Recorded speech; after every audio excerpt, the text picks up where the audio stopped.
Anyone else? Is that the one that did in 479 August? Okay. If you can say good morning.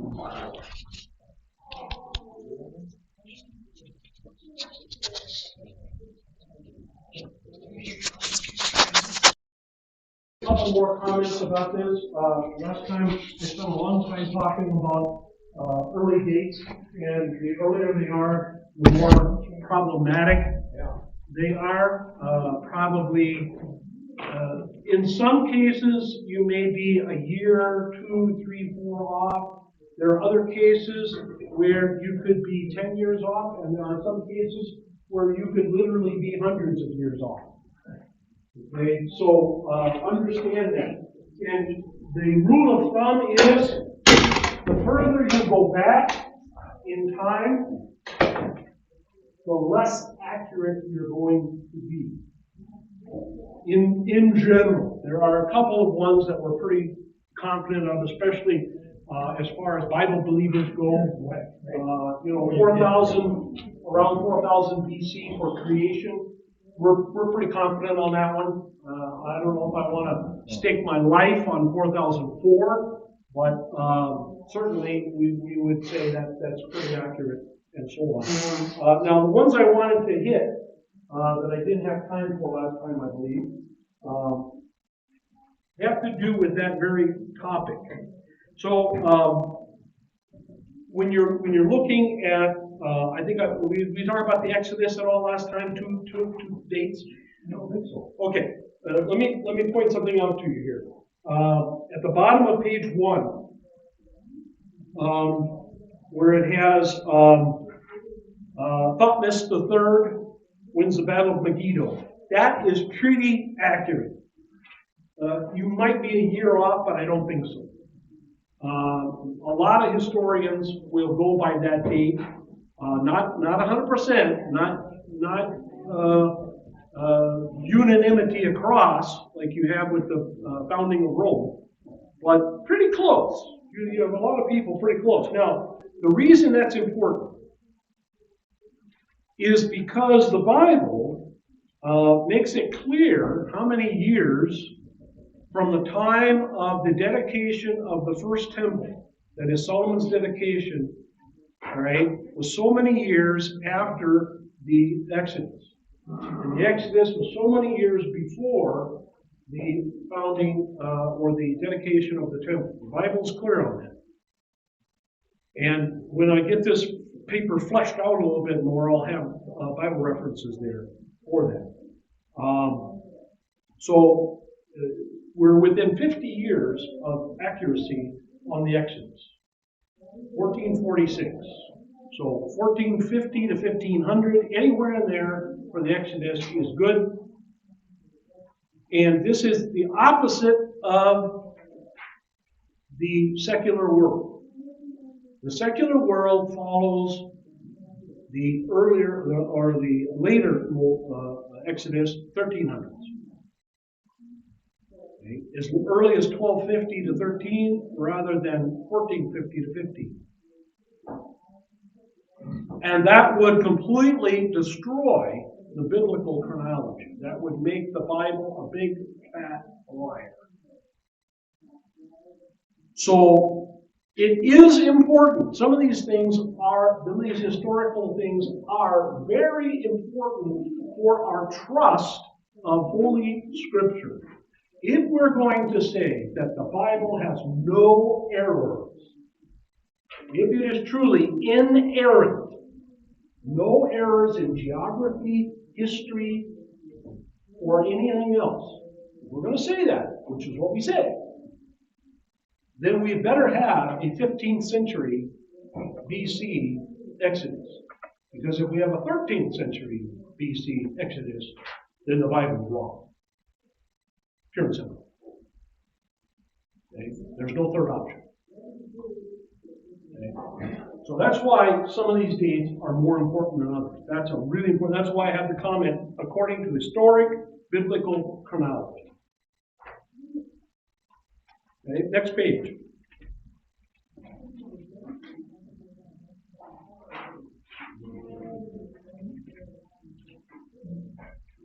The next important one is also we just talked about. Solomon dedicates the first temple in Jerusalem 959. Again, anywhere between 959 and 999, 40 to 50 years is okay. That's fine. It doesn't throw off everything. If you go to 1 Kings chapter 6, just right at the first verse and read through that, that will tell you why this is so important.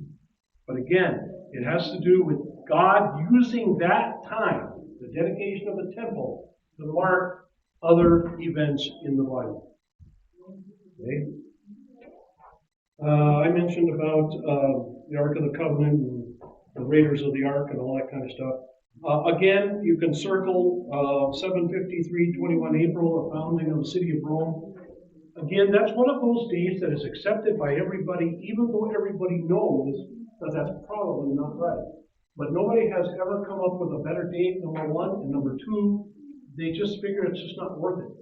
Since that date has been used for the last 4,000 years. Well, not 4,000, 3,000 years. The last 3,000 years, or so, 2,500 years, that's the date that's been used. It's been used ever long before Rome was an empire. So there's just no sense in trying to find another year. And so everybody, by common agreement, everybody has just decided we're going to go with that. So what's nice about that is you can use that date then to mark anything else. All the dates before, all the dates after, you can use that as a central focus point. And actually, after doing a lot of reading on it, a lot of research on it, I think it's pretty accurate. You might be off a year or two, one way or another, but you're not going to be off very far. And I think that day and the month corresponding to Roman days and months is right on. And there's all kinds of reasons for that, but I assure you that there a lot of work has gone into this, tons by historians, really since the time of Christ. They've all done a lot of work on this, and that's the date they all use. So it's pretty well documented. Last page, or page 3 anyway. I did want to note a couple of things. If you look at the part 3 portion there are some things in here that you might wonder to yourself, why has Pastor put these in here? Remember that this is basically a secular history. And the religious history is those little comments in the middle in italics and all. I don't mean for this to be a theological treatise. I mean this to be a secular history reference for you with Bible additions. In other words, up until at least the end of the New Testament time, there will be, and maybe I'll add some things on the church too. I don't know, I haven't decided yet. But I might do that. This is to be something that you can use to gauge when things happen and give you a little bit of a skeleton that you can use to hang historical perspective on. All right. So, for example, let's look down to 594. Solon, that's the way it's pronounced. Solon's laws enacted. What I like to do is I like to trace things that end up influencing you today. So Solon's laws are part of our common understanding, societal, cultural understanding. When we talk about culture, okay, and when we talk about the importance of culture and Western culture, let me just talk a minute about that. This is not to say that Chinese culture is worse than Western culture, or African culture is worse, or South American culture, or Aztec culture, or Inca culture is worse. Okay, that's not the issue. The issue is the guys who put together our country, and I'm talking about all the way back into England. I'm talking about the people who came over here as colonists for the first 200 years, okay? From Jamestown, 1605, all right, 1605, 1607, Jamestown to 1776. That's a long time. That's almost as long as our own country's been around, okay? So I'm talking about those guys. And therefore, their children, which is the founding father, okay, they knew about Solon's laws. Okay? They understood what happened in Athens 700 years before Christ. They understood that. They were very familiar with all of these things that I put in here. So when I talk about Solon's laws here, they reform and revive Athens as a major city-state. I'm doing two things. I'm giving you a clue that you can follow yourself. You can go to the internet, you can go to your encyclopedia if you want to be old style, and you can look up Solon's laws. And it will tell you what they are. And you yourself will be able to see how they influence the laws of our democracy today, or representative democracy today, how they influence even parliamentary procedure in the time of the monarchy in England, for example, or France, how they influence the reforms in the Middle Ages, both Luther and Savonarola and others. Okay, so that's the first thing I want you to understand, folks. When people talk about culture wars, and when they say, well, the African culture is just as good as a white culture, or Chinese culture, Oriental culture, Asian culture, Mideast culture is just as good as Western culture, that is a false comparison. Okay? It's not a matter of what's just as good as. We're not talking quality here. We're talking influence. We were not influenced by Chinese laws. We were not influenced by South American laws, Aztec Inca laws. We were not influenced by African laws, Egyptian laws. We were not influenced by India laws. We were not influenced by Russian laws. We were not influenced by any of those things. We were influenced by Greek and Roman laws. That's what influenced our culture. That's what brought about the Renaissance. That's what brought about the age of enlightenment. And therefore, that's what brought about our culture in the United States of America. And so when these people are insisting that their cultures are good and should be honored and all that kind of stuff, that is non sequitur. Okay? It's not the point. It's not the issue. It simply is not who we are in our laws, in the way we do things. Okay? That's the point. The way we do things is influenced by Greece and Rome. Right? The same thing with the next one, 570. Severus Tullius. Severus Tullius is a very important guy. Really, really important in the history of Rome.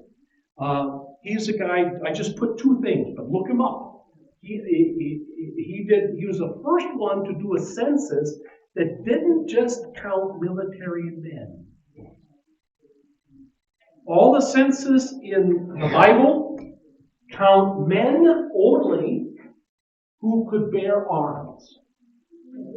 So, for example, when they crossed the Red Sea, when they left Egypt, we're told they had 600,000 men who could bear arms. Well, you don't count the women, you don't count the kids under 18, you don't count the old men over 55, whatever. You don't count the old ladies, the grandmas, the grandpas. You don't count any of those people. So that's why we say you take 600,000 guys between the ages, let's say, of 18 and 50, or let's just say 20 and 50. You take 600,000 guys between 20 and 50. When most people had families of 6 and 7, let's just say 6. Let's say 4, just for fun. We're not even going to say 6. We're going to say 4, even though we know the average was higher. All right? What does that give you? Well, that gives you a population of between 4 and 5 million. You see what I mean? By the time you add in mom and dad, the parents of that guy, okay, the grandparents most likely of that guy, and his 4 children, and maybe he's got some grandchildren already by then.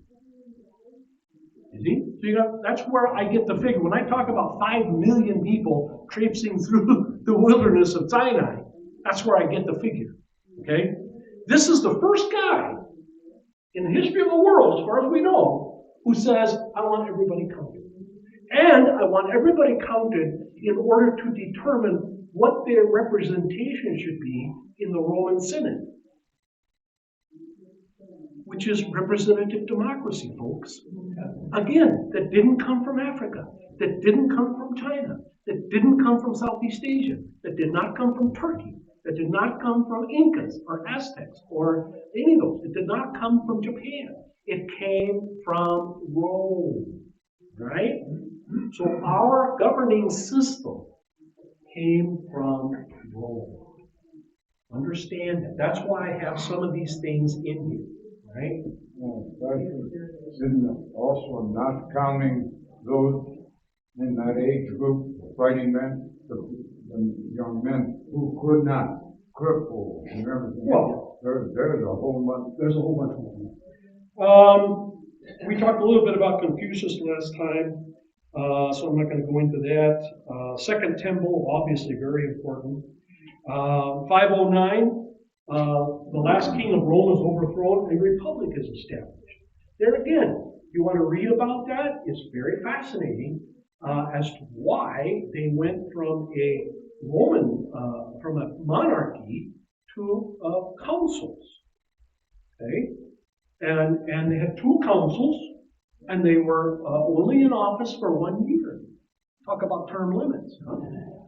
All right? And the two of them had to agree on anything if there was a big action that needed to be taken, like war or something. Okay?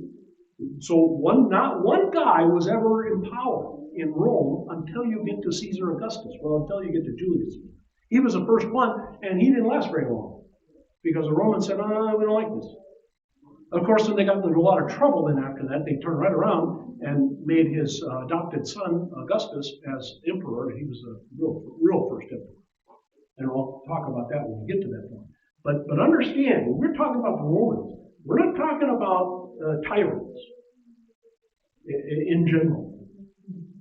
Today we think of Nero, we think of Caligula, we think of these nasty Roman emperors who were just really terrible. But you have to understand, for half a millennium, for 500 years, the Roman Republic existed as just that, a republic, with representation, representative democracy, and not run by a single executive like the president or prime minister, run by the Senate and by two councils, sometimes three. Most people do not know that. Most people do not have a clue about that. And it influences the way they think. They think of Rome as a nasty, tyrannical, dictatorship type country. And it was not for half of its history. And we need to understand things like that. Otherwise, we do not understand when people march in the streets and say, we got to get rid of white culture. We got to get rid of white privilege. What they're really talking about, even though they don't know it, what they're really talking about is we got to get rid of Western culture, Greco-Roman culture. They're not even talking about Judeo-Christian. What they're really talking about is Greco-Roman, Greece and Rome. That's what they're really talking about. And that needs to be thought because, folks, you do not, if I put a lot of stuff in here about the history of China, if I put a lot of stuff in here about the history of Japan, if I put a lot of stuff in here about the history of India, and say, okay, you want to use that culture as the basis, the foundation for our culture, you ain't gonna like it. You ain't gonna like it one bit. You're gonna be very unhappy. Because there's where you find tyranny. There's where you find dictatorships. There's where you find terrible, terrible, terrible, ruthless tyrants. Yes, there are some in Rome. Yes, there's some in Greece, Sparta. But by and large, not nearly what you find in those other cultures, including Aztecs, Incas, Toltecs, and all the rest of them. The Mayas. Okay? So, that's why you will see, and you will think to yourself, why is he putting stuff in here about Sparta? Who cares? Why is he putting stuff here about Rome? Who cares? That's why. Okay, I wanted to explain that just a little bit.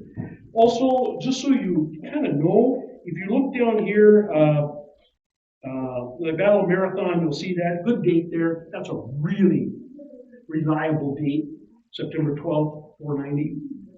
Battle of Thermopylae and Salamis. Those battles weren't on one day. They were over a long period, weeks, if not months, and so that's why I don't have a date for that. Realize, please, that Battle of Thermopylae, they lost. Okay, the Spartan 300, right? Right? Come back with your shield or on it. Well, you know what?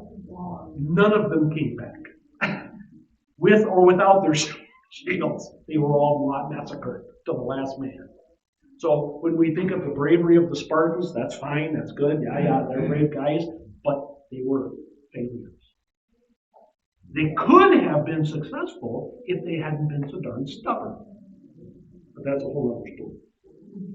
And then the Delian League, we talked a little bit about that last time. That's the basis for all alliances today. So this is the kind of stuff this is the things that I refer to sometimes when I've ever heard yakking. You know, I'm talking, I'll throw these names out, I'll throw these dates out, I'll throw these countries out and events and battles and stuff out. And I can see on your faces, you're going, what? Well, hopefully when I get this done, if I get it done, you'll be able to say, oh, I saw that somewhere on these pages. All right.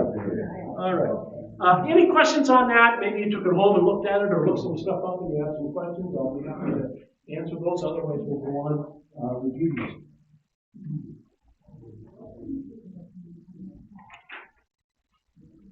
Going once? Going twice. Page 42. Paragraph 20. Again, the numbers are just, that's all they are, is numbers to mark the paragraphs. They don't mean anything else. Paragraph 20. Ashkenazi. Ashkenazi. Ashkenazi Jews form the major portion of the world's Jewish population. The name Ashkenazi derives from the biblical figure of Ashkenaz, the first son of Gomer, son of Japheth, son of Noah. So Shem, Ham, and Japheth, right? So Gomer is a son of Japheth, and his son was Ashkenaz. Now, what's weird about that? Not similar. Yeah! Yeah. Why would you name your race after someone who's not in your race? That's a little odd. I have yet to find a good explanation. I've read a few explanations over the last few weeks. They're pretty silly, and I haven't found one I even want to share with you yet. I don't know. It's weird. It's just strange. Why would you name your entire race, your entire progeny, after a guy who wasn't even in your line, the line of Abraham?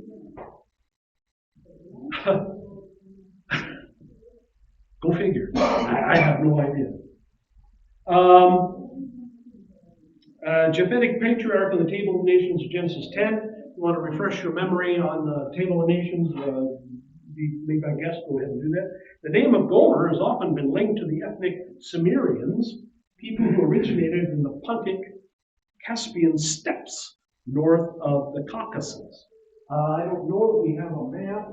I'll tell you what we're talking about here. Okay, this is pretty small, but the Caucasus are in here, all right, between the Caspian Sea and the Black Sea. So we're talking about the Cimmerians, also sometimes combined with the Scythians. The Scythians and Cimmerians up here in the Russian steppes, it's called.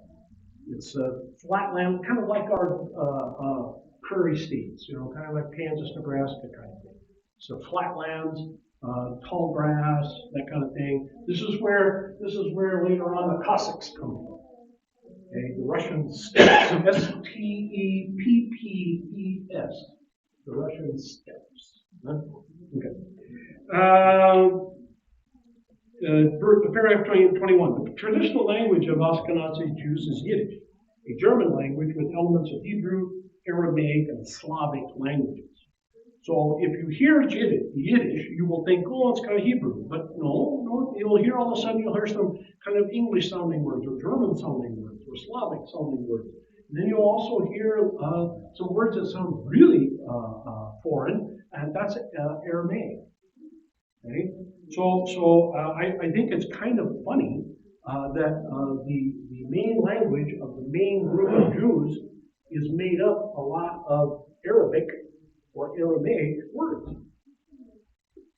I think that's another very interesting idea. Developed after they moved into Northern Europe, beginning with Germany and France in the Middle Ages.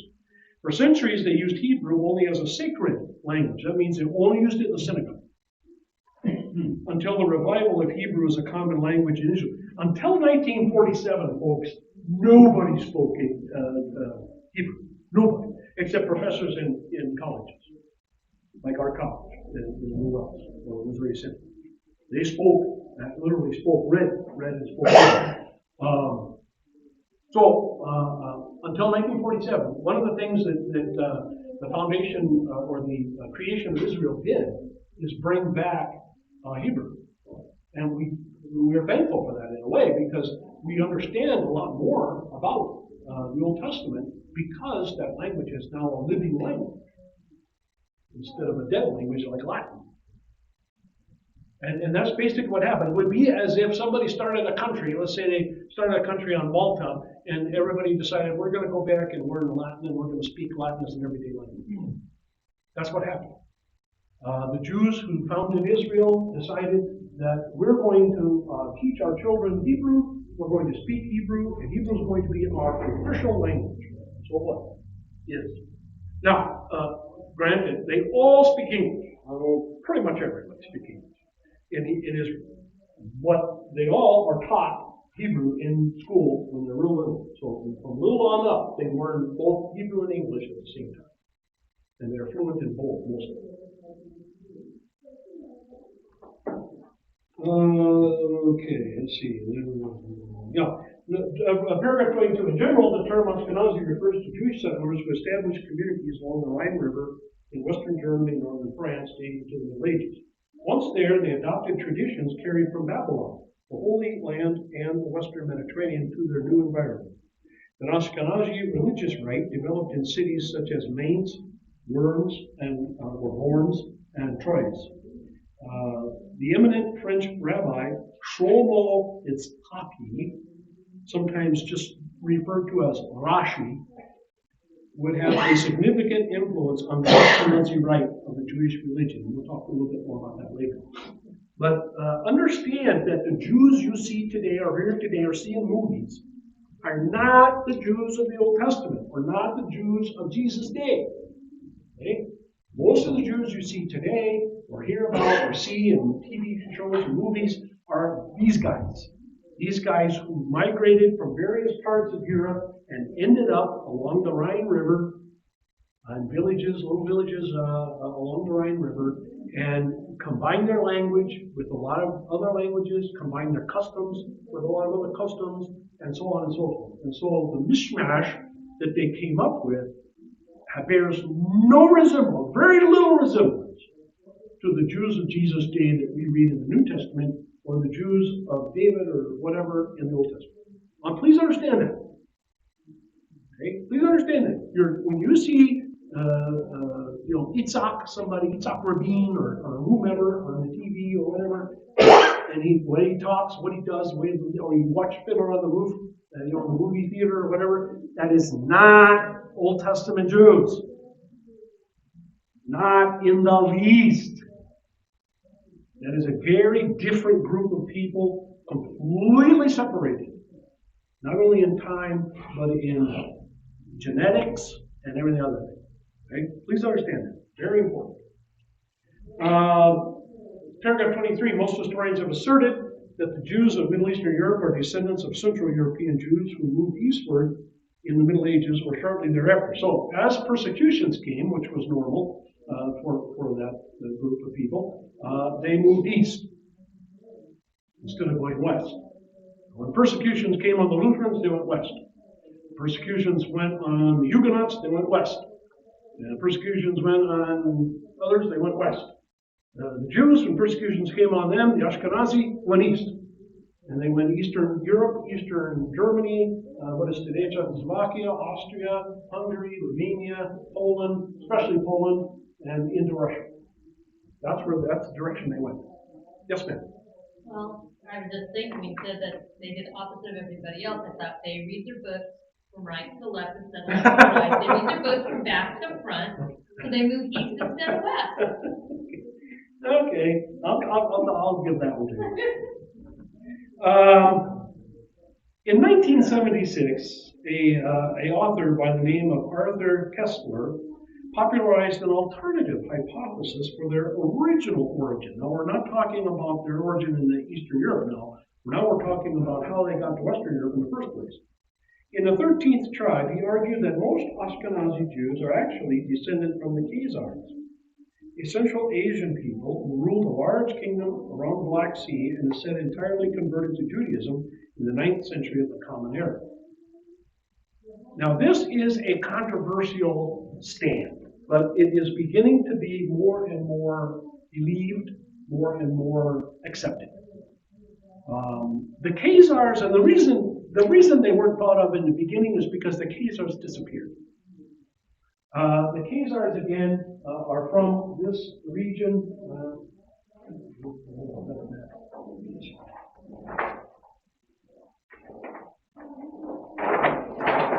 Yeah, okay. This is the Crimea Peninsula.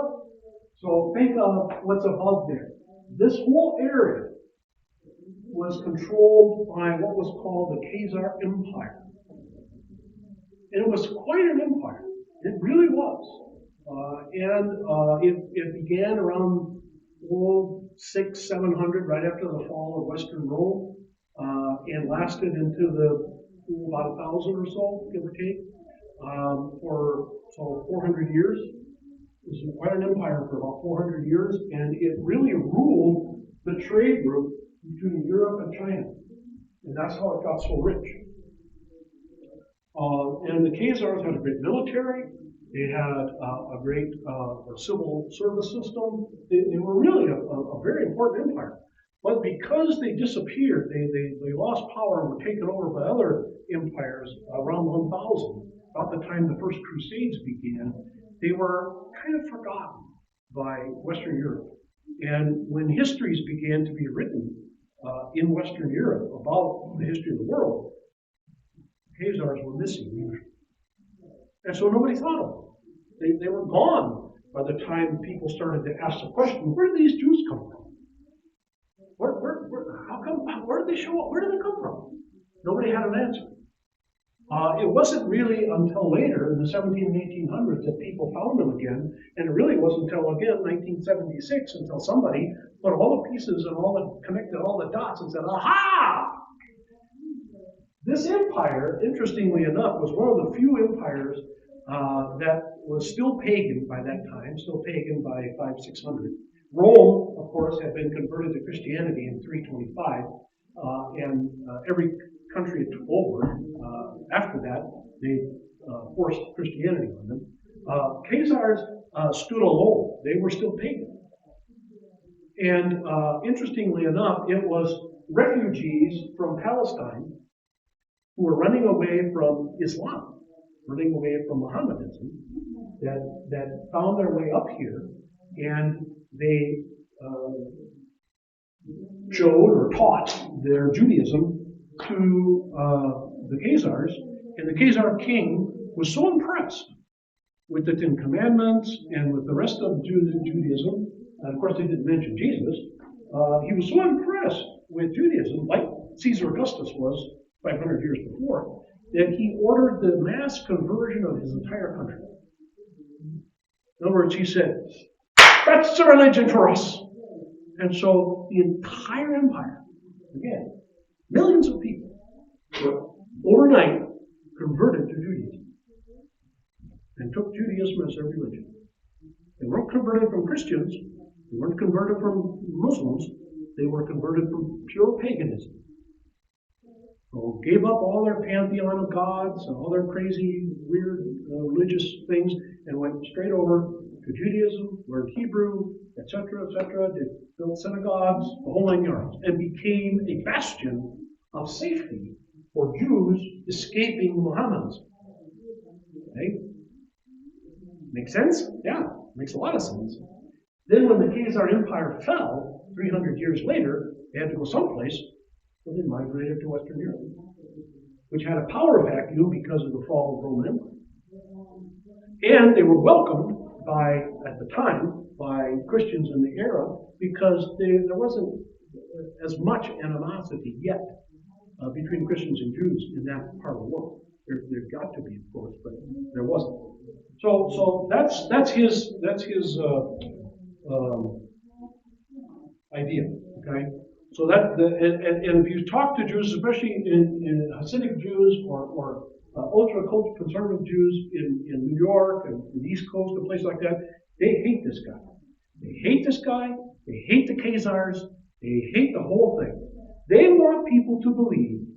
This is what they want. They want people to believe that the Jews in Europe migrated directly from Israel right to Europe without changing a thing. They were Jews of Jesus' day, plopped down in the middle of Europe. That's what they want people to think. They want you to connect Jews of Old Testament, really. They want you to connect Jews of the Old Testament with Jews today and see one unbroken line. That's what they want. And that's what most of Christianity, conservative Christianity, their Southern Baptists and stuff, that's mostly what they believe. They're convinced themselves of that. That the Jews they meet today, see today, are exactly 100% just like the Jews of David and Saul. Okay? Nothing could be further from the truth, but that's what they want. That's what they want to believe. Okay? And this is not prejudice. This is not bigotry. This is just pure facts of history. That's all it is. I'm only telling you that's not how it happened. Okay? If you want the truth, then you have to follow where the truth leads you, whether you like it or not. Yes. I don't know if you're going to get into this or not, but there's a movement lately of trying to connect some Jews to the line of Aaron, and they're using genetics. Oh, they've been doing that for a long time. Yeah. Well, they have to. If the conservative Jews they want to rebuild the temple and restart sacrifices, if they want to do that, they're going to have to find who the Levites are. Well, Aaron line specific. Well, yeah, for the high right. But Levites in general will do. But yeah, Aaron's line in particular. One of the unforeseen consequences of this is to find out that this guy is right. Okay, but in other words, their genetic research has told them that very few of them have any Mediterranean blood at all. In other words, Palestinian blood, or shall we say, blood of Abraham, Isaac, and Jacob.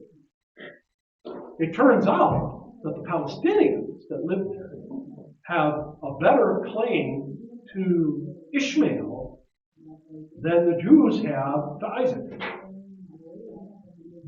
Yeah. Yes, sir. So how does Chucky and Bernie and these guys fit in? They're Ashkenazi, and they're Europeans. They're Europeans, or at the very least, they're Southern Europeans from Pisa. They're not Hebrews. They're not Old Testament Israelites. In other words, if they were Old Testament Israelites, folks, they wouldn't look like me or you. If they were Old Testament Israelites, they'd be very dark. Their facial features would be completely different. You would tell. You know. I mean, I don't know. You know, how do I explain this? How do I explain this? Okay, let's take an example. All right, let's take an example. Let's take Mexico for example. You know, how many of you watch Mexican television? Okay, if you watch Mexican television, you see a distinct difference between the TV shows. The serious TV shows, news, okay, for the most part, documentaries, politics, and stuff like that. The people that are doing that on the TV are mostly look like you, don't they? They're fair, blonde hair, blue eyes, green eyes, red hair, whatever, right? They just speak Spanish really fast. Okay? Then you go to the next realm, let's say, the realm of, I call it kitsch. You know, it's crazy foolishness, people running around, honking horns like the Marx Brothers, a lot of slapstick, a lot of physical humor, kind of old style. We would say 50s Milton Berle type of stuff. You see, those are darker people, okay? Or if you go to a city in Mexico, you see a huge difference between the people who are running the businesses, who own the microchip factories and all that kind of stuff. They're paler than I am. Okay, they're this color. Okay, and then the people who are selling the street tacos and all this kind of stuff, they look like what we would say they look like Mexicans. In other words, they're very dark. Their facial features are different. They've got very pronounced brows. They've got very pronounced nose, et cetera, et cetera, et cetera, et cetera, et cetera. Dark hair, brown eyes, whatever. Okay. Okay. Those darker people are called mestizos. Mestizos. And the mestizos are hated and prejudiced against by what's called the Castilians. If you're a Castilian Mexican, that means you can trace your lineage, and many of them do, right back to Castile in Spain. When the conquistadors came over there, a lot of them, most of them came from Castile and Aragon. But they are just referred to as Castilians. And so if you are a pale, European-looking Mexican, you are a Castilian. If you are a dark, short, dark skin, dark hair, and everything else person, you are mestizos, right? A combination of Spanish and Indian, like Aztecs, Mayas, that kind of thing, right? And the distinction is night and day. Night and day.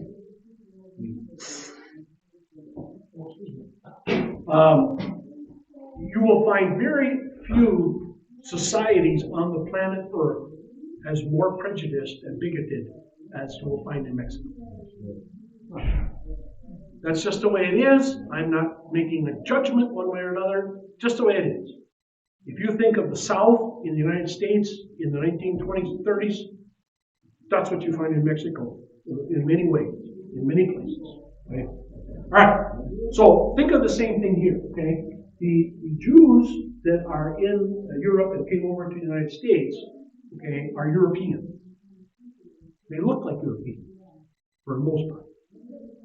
Okay? Now, they've intermarried and interbred for a long time, so there's problems with that, and we won't get into that. But they, for the most part, they look European. The Jews, the next group we're going to talk about here, which is the Sephardic Jews, they are from this area, and they're from North Africa. And so they are dark, swarthy looking, dark hair, dark eyes, very pronounced facial features, and so on and so forth. They have a better connection to Palestine than the other ones up here that are the majority of Jews in the world. Okay? So think of Mexico, think of the United States when there was segregation. Think of that. There are. I talked last time about African Americans who can pass as gringos, who can pass as white people. Right? There's plenty of those. Right? I mean, if you know the social history of African Americans in the United States, you know that blackness is a big deal, and that in the African American community, the level of blackness is extremely important. And if you are so pale that you can pass in the black community today, you are outside. You're an outsider. Okay? If you are, on the other hand, as people used to say back in the segregation days, black as the ace of spades, then you are in good with the group today. Okay? So not only do black lives matter, but blackness matters. So it's the same thing in Judaism. In Judaism, they want you to think that the typical New York Jew who looks exactly like you is what they look like back in David and Solomon's day, but that's not true at all. They don't look like Tevye the milkman in David and Solomon's day. That's not what they look like. They look like an Arab. They look like a North African. They look like a Libyan. They look like an Iraqi or an Iranian or whatever, because that's the genetic pool that they came from. Let's go on. Oh, wait a minute. I saw a hand. You have Kurt? Well, I was going to say, I think that kind of thing has changed because back in the 80s when I was working with a lot of African Americans in the military, I would overhear them talking sometimes, and to them it was more, the lighter this, Oh, yes. the more desirable Yes. it was. Yes, it was. Yes. It was, to be able to pass was a very good thing until maybe the 2000s or so. I think when rap and hip hop and everything kind of took off in the 90s, and that culture kind of really took off, then blackness was a bigger issue. But you're right, yeah, up until then time, throughout the 60s, 70s, and 80s, yeah, if you could pass, you were considered fortunate. Yeah. Oh, yeah. Now, Okay, now it's the opposite. Yeah. 24. The Khazars certainly existed. Well, not much is known about them. Again, because they disappeared, their empire was taken over and overrun. They kind of became the lost people of history. The story of their conversion to Judaism seized the imagination of a generation of writers, from Judah Levi, whose 12th century classic, The Khazarian, is a philosophical dialogue between a Khazar king and the rabbi who convinces him of the truth of Judaism. Fascinating book. I believe it's been translated into English, and it is fascinating. Dr. Eran El-Hayek, however, is an accomplished scientist who has come to the conclusion through sophisticated statistical analysis of the salient genetic data that the story is indeed true. Okay? So, on the one hand, it is seen as kind of a philosophical thing. On the other hand, genetically, they have proven it as actually true. Through his study of Ashkenazi Jewish DNA, he proved that most contemporary Jews are descendants of the Khazars.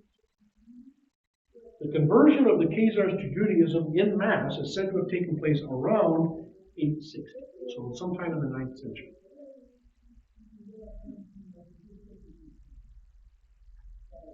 Going on. Now the Sephardic Jews. The Sephardic Jews are a Jewish ethnic division originating from traditionally established communities in the Iberian Peninsula, that is modern Spain and Portugal. The majority of historians believe that the Jews have lived in Spain since the era of King Solomon. So when Jonah is running away, he's trying to get to Spain. Paul talks about the Jewish colonies in Spain and wanting to visit them. So we know the Jews have been in Spain 1,000 years before Christ.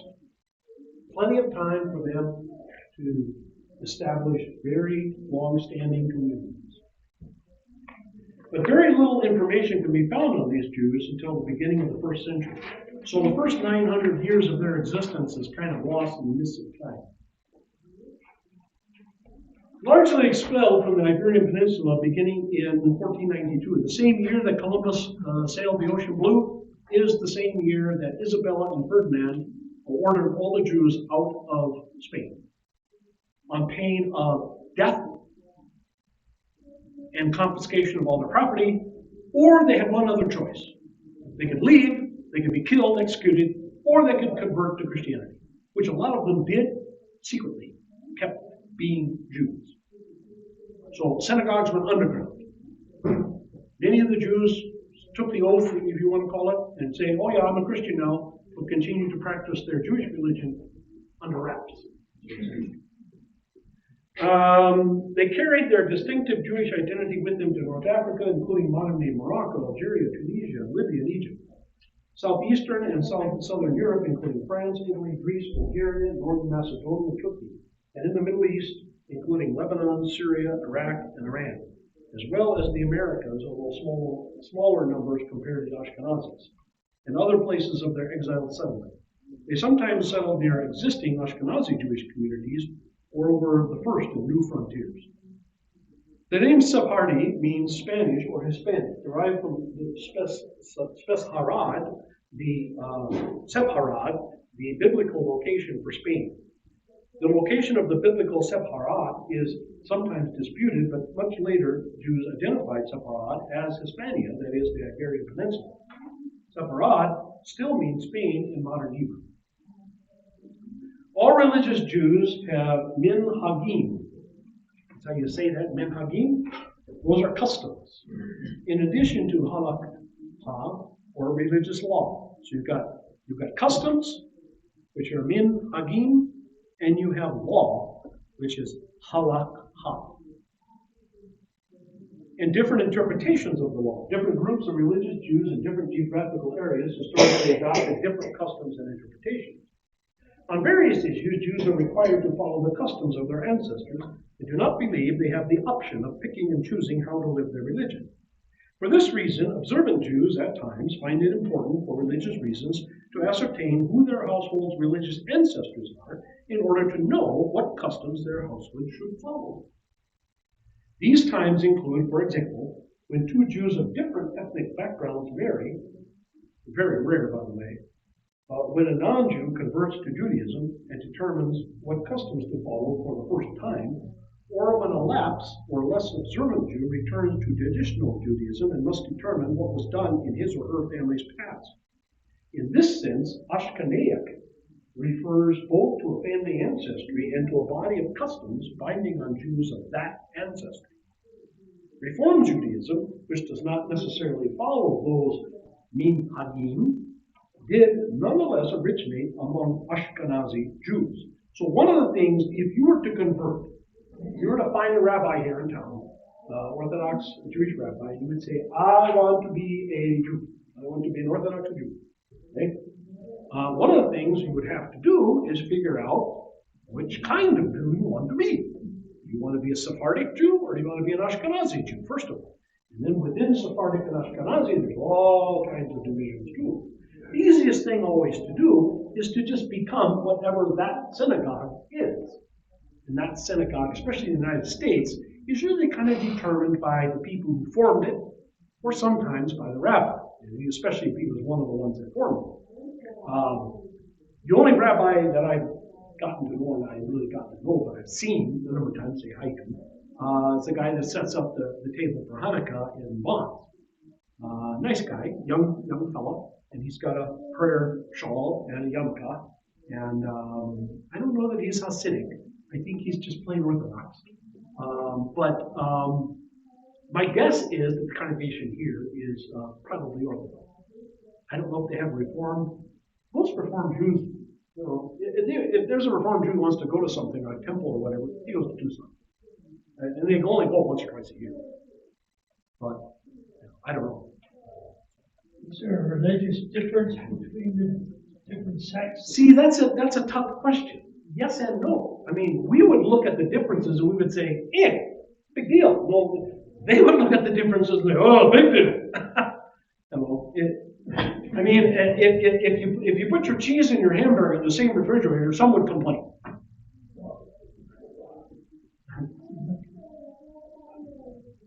Is there a difference in how they believe that they're going to get to heaven? No. If you just refer back to the very first page, where it says the basics, down at the bottom, they all agree on that. But now, there's issues with, that being fine. They would say, well, your ability to make it, I mean, some of these things, let's see, like, moral worth. Okay, Jewish affirms life is good and seeks to endow it with spiritual and moral worth. There's where the sticky points come, because they would say, well, if you're eating cheeseburgers, you're not morally clean, and therefore all the rest of this may not matter. See, so a lot of times it does boil down to works, and works includes who you are, what you do, how you worship, and so on. Yes, Bruce. Isn't it based upon like a lot of it is the law, Yes, right, like your dietary law. Right. Like if you eat shrimp, you ain't making it. right. You eat a pork chop or a piece of bacon, you Yeah, ain't making it. you're right. I ain't making it. Now again, Reform Judaism would say, as long as you're moral and ethical, as you keep your word, you don't lie, cheat, steal, right? Okay, you're fine. Right? You're fine. That's Reform Judaism. That's why Bernie and what's his name in New York? His name. That's why they can be politicians, and get away with it, because they say, well, we're being ethical because we're saving the poor people or whatever. All right, let's keep going. Couple more paragraphs. 31.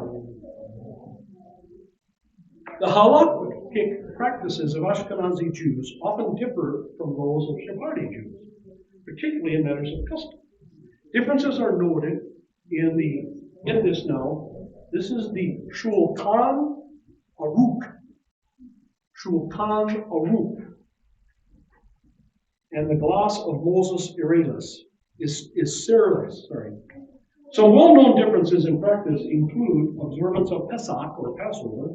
Ashkenazi Jews traditionally refrain from eating legumes, grain, millet, rice, except for quinoa, of course, has become accepted as a food grain in North American communities. Whereas Sephardic Jews typically do not prohibit these foods. So, if you go to Passover, an Ashkenazi house, you will not find legumes. In other words, you will not find beans. You will not find grain, wheat, that kind of thing. You will not find millet or rice. However, if you go to a Sephardic Passover, you will find those things. Ashkenazi Jews freely mix and eat fish and milk products. So fish and milk is okay. Meat and milk, that is beef or lamb and milk, is not. Some Sephardic Jews refrain from doing so. So in Sephardic Jews, some of them look upon fish as meat. Kind of like Catholics that way, kind of like Romans that way. Some Romans see fish as meat, some Romans see fish as not meat.